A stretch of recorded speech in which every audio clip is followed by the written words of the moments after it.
камерен оркестър Анна, балетни спектакли на сцената на държавна опера Варна, експозиции в Изоси, Италия, галерии на Варна и София, записи с Национално радио на фолклорните скрипки и инструменталисти. Само за тази учебна година наградите на учениците, спечелили национални и международни конкурси са над 280, а от създаването на училището до сега 3510. Честит празник на всички вас, концертиращи артисти, художници от Национално училище по изкуствата Добри Христов. Навлиза Основно училище Добри Джинджулов, член на Асоциацията Кембридж училища България. Възпитаниците на училището печелят областни, национални и международни награди. Конкурс по проект Моята екологична ваканция. Националните олимпиади и състезания по български език и история. Спортът е голямата страст на Вазовци.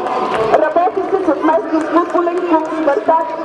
Съвместната работа с окръжна библиотека Панчо Славейков превръща Основно училище Иван Вазов в един от водещите участници в маратона на четенето в град Варна. Честит празник!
През тази година успешно преминава от Европейската